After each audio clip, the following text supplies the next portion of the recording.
All right, welcome back to CTV News Channel. These are some live pictures coming in from the harbor in St. John's, Newfoundland.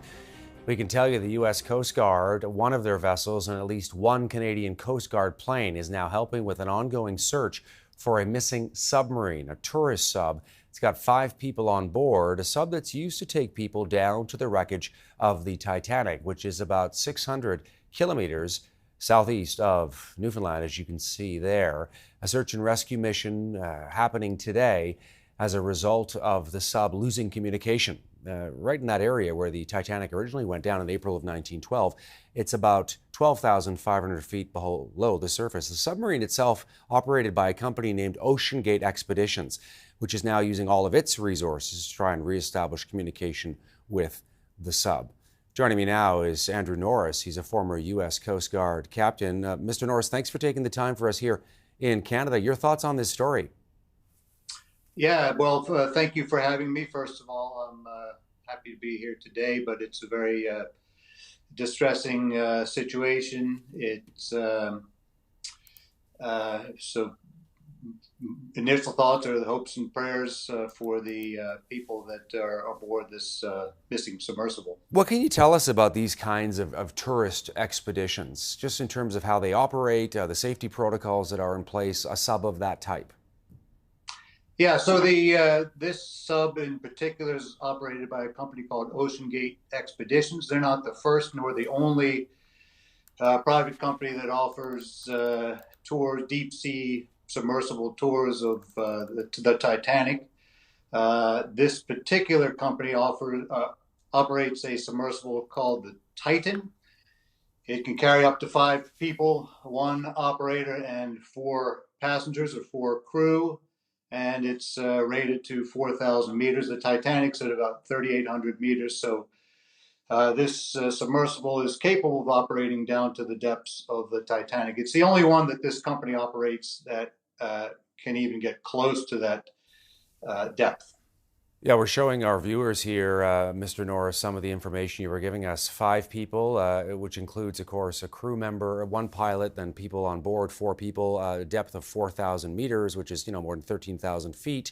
Also 96 hours of life support, which, if you lose contact with a sub, of course, in this situation may be crucial. Tell me how a search happens for this kind of thing, because, again, the sub is relatively small.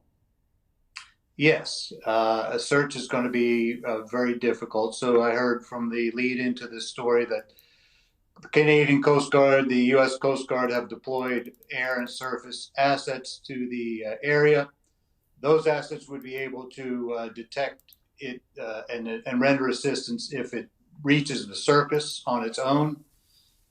Somehow, other than that, though, if it's a rescue operation to recover it from some depth of the seabed or whatever, there would have to be specialized equipment that would be flown out to the scene, and that search, the actual locating it if it doesn't surface on its own, is going to be a very difficult first step, and then there's a lot of other very difficult steps that would have to occur even if it's located. Based on the experience you had long time with the U.S. Coast Guard, I'm curious what you think that the biggest challenge is right now, in terms of this search. The biggest challenge really is organizationally, I would think, or organizational.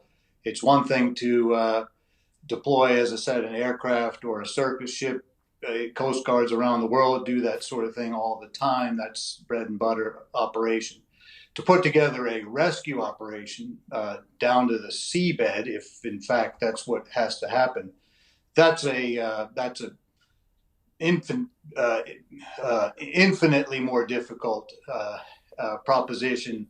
That would involve finding assets that are able to even operate to those depths, coordinating their transit to, arrival to the scene, and then coordinating the actual rescue itself within the 96-hour window that you indicated. Yeah, one final question. I'm just wondering, whether these kind of subs have any sort of fail-safe mechanism by which, if something happens when the sub is below the surface, that it automatically, heads upward to back up to the surface. Yeah, this particular sub is advertised as having what's called a real-time health monitoring system. That's not health of the passengers, that's health of the sub. That system's supposed to provide, and I'm just quoting from the website, provides early warning detection for the pilot with enough time to arrest the descent and safely return to the surface. So if that system worked properly, then there's some hope that what if there was a fault, that the pilot was able to take some steps and bring it back to the surface. The ascent rate of submersibles like that is something in the area of 30 meters a minute. So unclear exactly when this went missing and whether this is within the window of what one could expect in terms if with a normal ascent rate. So there is a system aboard. And with, again, hopes and prayers that that system operated as designed, which would enable the pilot to safely reach the surface.